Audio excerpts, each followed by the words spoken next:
Mejual-jual man banta karena perpulungan di Tuhan Yesus Kristus. Shalom. Uga beritandu masehat ngekerina, tetap sehat, tetap semangat. Opesi benakan pas perpulungan jabu-jabunta ibas kami ngorati tuli kata di bata ras kita leber toto.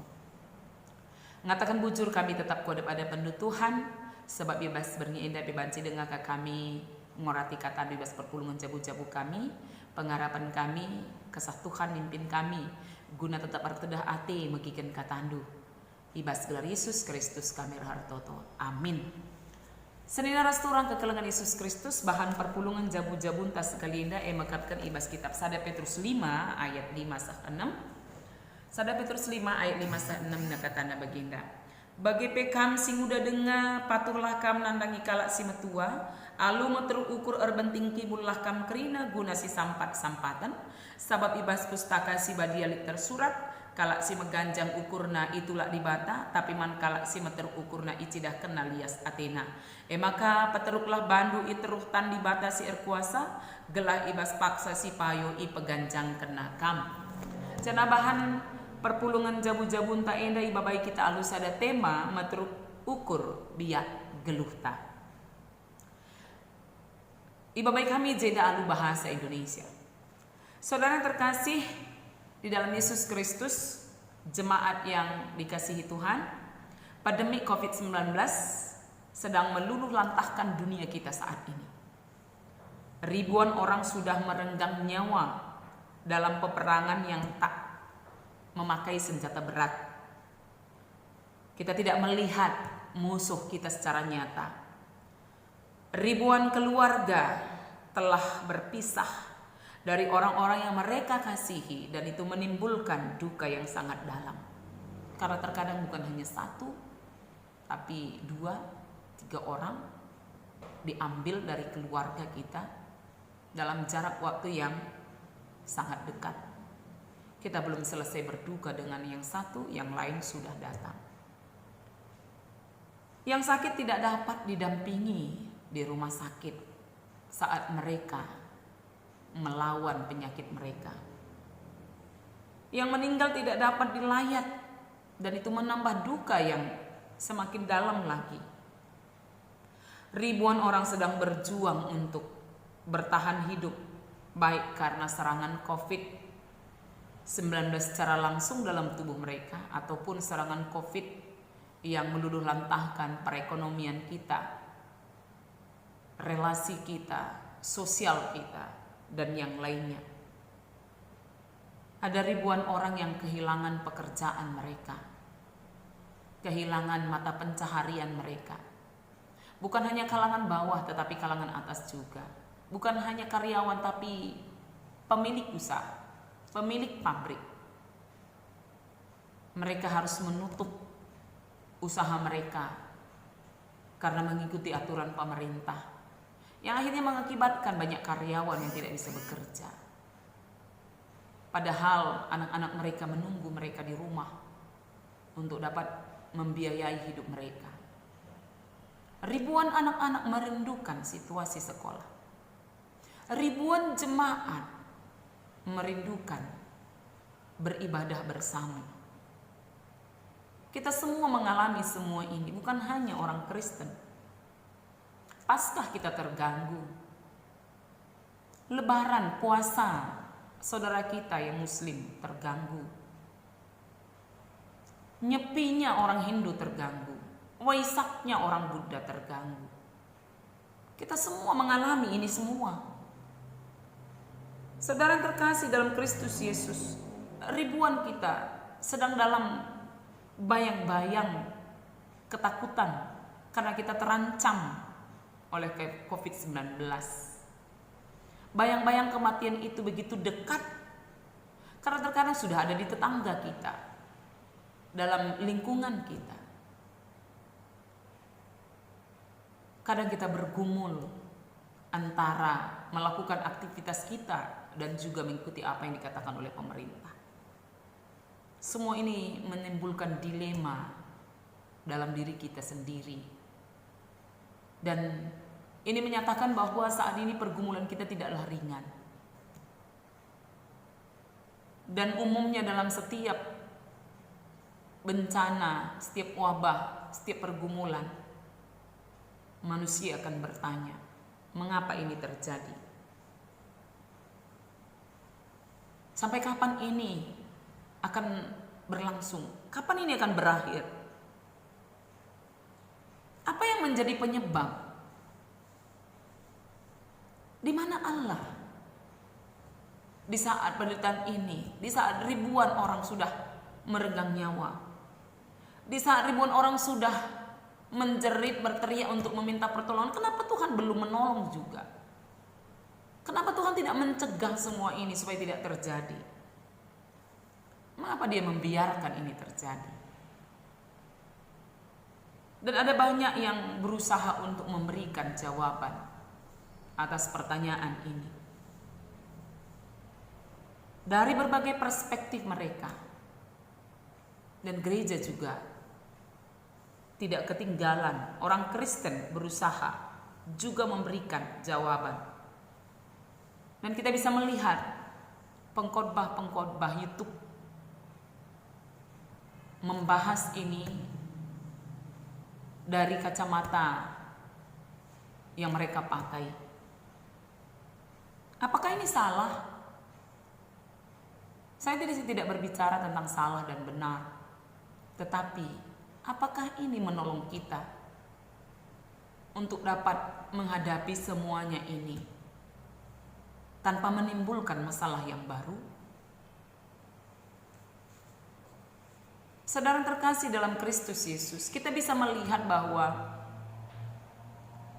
sepanjang zaman di dalam Alkitab juga ada berbagai macam penderitaan. Bangsa Israel pernah mengalami penderitaan. Jemaat-jemaat dalam Perjanjian Baru mengalami penderitaan. Bahkan jemaat yang Petrus menulis surat yang sedang kita bahas ini juga sedang mengalami penderitaan. Jemaat di Pontus, jemaat di Galati, Kapadokia, jemaat di Asia, jemaat di Bitinia sedang mengalami pergumulan, sedang mengalami penderitaan. Apakah penderitaan mereka sama dengan penderitaan kita saat ini? Dan bagaimana kita bisa melihat benang merah dari penderitaan yang berbeda? Karena mereka menderita, dan penderitaan itu adalah untuk menguji iman mereka. Nah sekarang ini apakah penderitaan ini untuk menguji iman kita?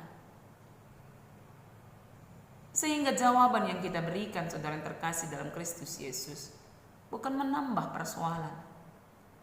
Apakah kita bisa mengatakan bahwa saat ini peristiwa ini terjadi karena Allah sedang murka?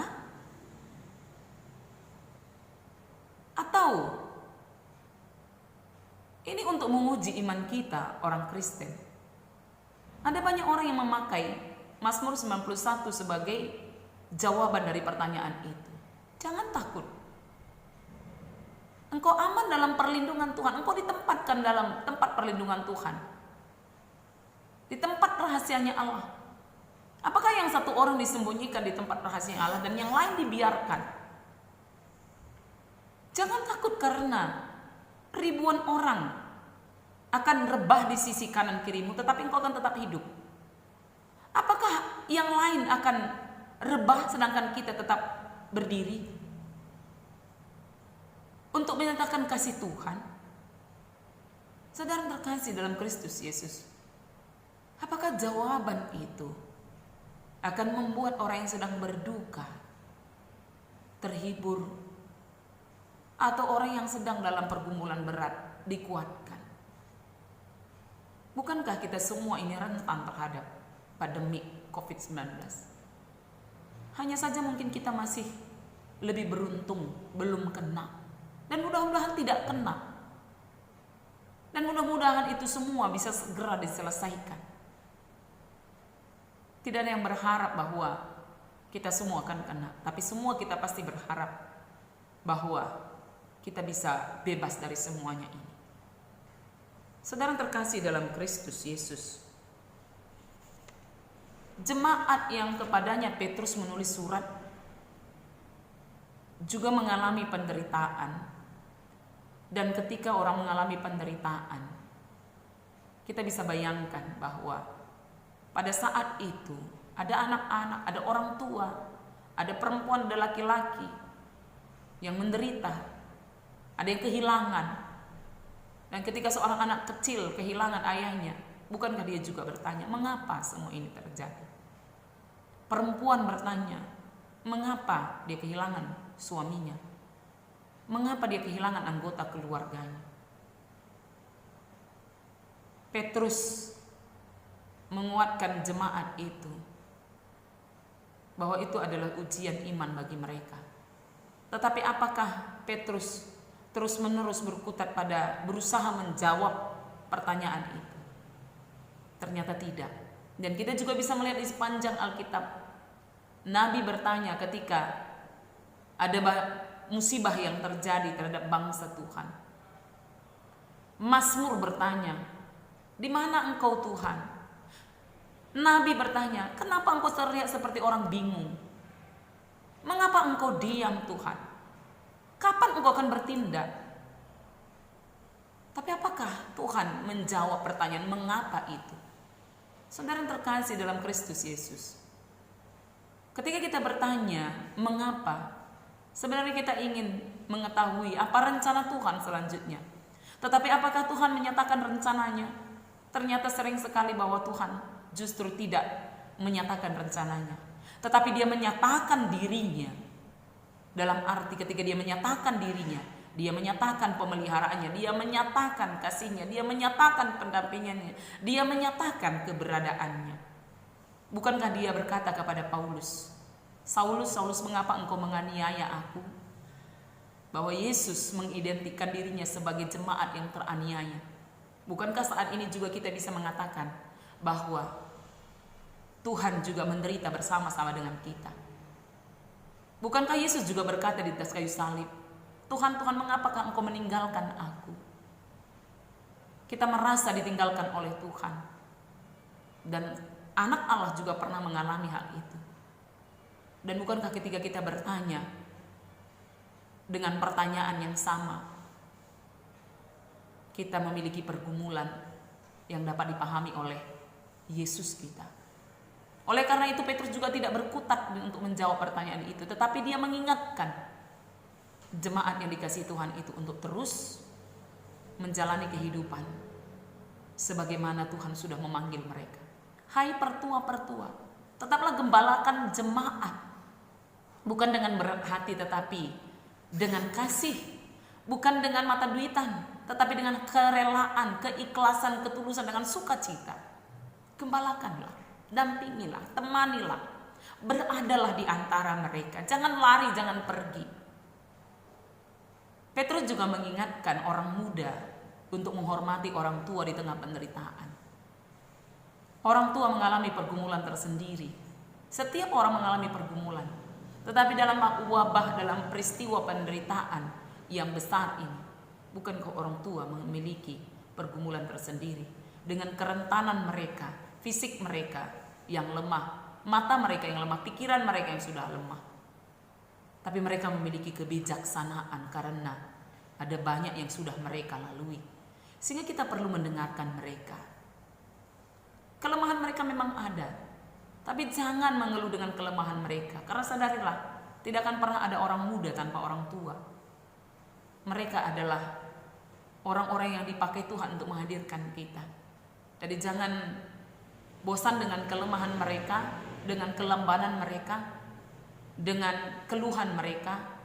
Mungkin kita harus tetap mendampingi mereka dalam situasi ini. Bersukacitalah, nikmatilah semuanya itu sebagai tanda kehormatan kita kepada orang tua. Jangan abaikan mereka. Dan yang ketiga, Petrus meminta kepada seluruh jemaat supaya erbenting kibullah kamu guna si sampat-sampatan alu metruk ukur. Erbenting kibullah artinya berjuanglah, berupayalah, kerjakanlah dengan sungguh-sungguh untuk saling menolong, untuk dapat saling memberikan perhatian. Saudara terkasih dalam Kristus Yesus, dalam situasi seperti ini, bukankah lebih banyak harusnya kita memperhatikan orang-orang yang ada di sekitar kita. Lebih banyak memperhatikan pasangan kita, lebih banyak memperhatikan keluarga kita, lebih banyak memperhatikan teman-teman kita sesama jemaat. Bagaimana mereka menghadapi semuanya ini? Apa yang ada dalam diri kita? Mari dengan rela kita memakai. Untuk apa kita memiliki segala-galanya, sedangkan yang lain sudah habis segala-galanya? Untuk apa kita memikirkan 7 tahun yang akan datang, sedangkan yang saat ini ada banyak orang yang menangis, anak-anak menjerit. Mungkin semua itu tidak terlihat di sekeliling kita, atau belum terlalu terlihat. Tetapi bukankah sudah ada yang mengalami begitu berat akibat daripada COVID-19 ini? Usaha mereka sama sekali tidak bisa berjalan. Percetakan misalnya, tidak ada yang menikah, tidak ada yang mencetak undangan, tidak ada yang memfotokopi karena sekolah tutup. Saudara terkasih dalam Kristus Yesus, mari buka mata kita selebar-lebarnya. Jangan hanya juga melihat penderitaan kita, tetapi juga lihat penderitaan orang lain. Yang selama ini mungkin kita lihat banyak uangnya, banyak penghasilan, tapi sekarang semua itu berhenti. Saudara terkasih dalam Kristus Yesus, mungkin dari dulu kita susah, tapi tidak terlalu berat bagi kita saat ini. Karena apa? Kita tidak terpengaruh dengan COVID-19. Kita masih bisa berjualan, kita masih bisa bertani dan yang lainnya. Tapi ada yang benar-benar tidak bisa lagi melakukan. Disitulah kita membutuhkan kerendahan hati. Menolong itu membutuhkan kerendahan hati. Apakah yang kita berikan itu bermanfaat bagi mereka? Apakah itu yang mereka perlukan? Apakah ketika kita memberikan pertolongan itu berguna benar-benar bagi mereka? Dan bagi pihak yang ditolong juga dibutuhkan kerendahan hati untuk menerima pertolongan itu. Karena saat ini bisa jadi orang menolong bukan karena kelebihan dalam diri mereka, tetapi hati mereka terbeban. Mereka juga sudah berhenti dalam usaha mereka, tetapi mereka masih memiliki sebagian dan mereka ingin berbagi. Terimalah itu dengan kerendahan, bersyukurlah masih ada orang yang membuka hatinya untuk menolong kita. Jadi dibutuhkan kerendahan hati karena apa? Karena ternyata dulu banyak yang membuktikan. Saat BLT, bantuan tunai langsung, ribuan orang berubah menjadi orang miskin. Jangan sampai terjadi yang di daerah Bali, ketika aparat desa membuat di dinding rumah mereka, rumah ini rumah miskin karena menerima bantuan, maka puluhan orang mundur karena ternyata mengoreksi diri mereka belum patut menerima bantuan itu. Kita marah saat di Belawan camat menempelkan tulisan "saya orang miskin" dan menyebarkan, memviralkan itu melalui sosial media. Banyak yang marah. Tetapi saudara yang terkasih dalam Kristus Yesus, menerima bantuan juga membutuhkan kerendahan hati. Apakah kita benar-benar sudah membutuhkannya? Atau kita belum membutuhkannya, tapi kita tidak tahan melihat bantuan itu diberikan. Kita cemburu orang lain menerima bantuan. Kita tidak. Bersyukurlah kepada Tuhan atas setiap yang Tuhan sediakan bagi kita, meski mungkin masih tidak seperti yang dulu. Mungkin lebih kecil, makin kecil, tetapi kita percaya bahwa Tuhan memelihara hidup kita. Tuhan tetap bersama kita. Mari kita mengingat janjinya bahwa aku tetap menyertai engkau sampai pada kesudahannya. Mari kita mengingat bahwa Tuhan ada di tengah-tengah kita, ada dalam diri kita dengan memberikan rohnya. Saudara yang terkasih dalam Kristus Yesus, Tuhan tidak menyatakan rencananya, tapi Dia menyatakan dirinya kepada kita bahwa Dia peduli dengan kita. Meski seberat apapun yang terjadi saat ini, meski apapun yang kita alami, tetapi Tuhan sudah berjanji Dia akan tetap menyertai kita. Mari saudara yang terkasih dalam Kristus Yesus, kita perlihatkan, kita nyatakan hidup kekristenan kita dengan menyatakan kasih yang saling memberi, saling menolong, saling menopang. Mungkin kita tidak dapat memberi seperti yang lain, tetapi kita dapat berdoa bagi yang lain. Kita dapat menguatkan tetangga kita dapat mengajar dan menginspirasi orang lain dengan talenta kita melalui sosial media. Kita bisa memimpin orang lain banting setir dari yang lama ke yang baru, cara bekerja, cara berpikir. Semuanya itu berguna saat ini. Mari saudara terkasih, sebarkan yang berguna untuk menolong yang lain dengan kerendahan hati. Seperti Kristus yang rendah hati mau menjadi penebus bagi kita. Mari kita juga menjadi orang-orang yang rendah hati, karena disitulah nyata Kristus ada di dalam hidup kita, dalam dunia kita. Amin. Kita bersatu dalam doa. Terima kasih Bapa, kami boleh bersyukur untuk pernyataan kasih-Mu kepada kami, sehingga kami mampu untuk hidup saling mengasihi. Dengan kerendahan hati kami menyatakan kasih-Mu dalam dunia yang penuh dengan kepenatan saat ini. Tapi kami percaya bahwa Engkau ada menyertai kami, menguatkan kami dan memimpin kami. Di dalam Yesus kami berdoa dan bersyukur. Amin.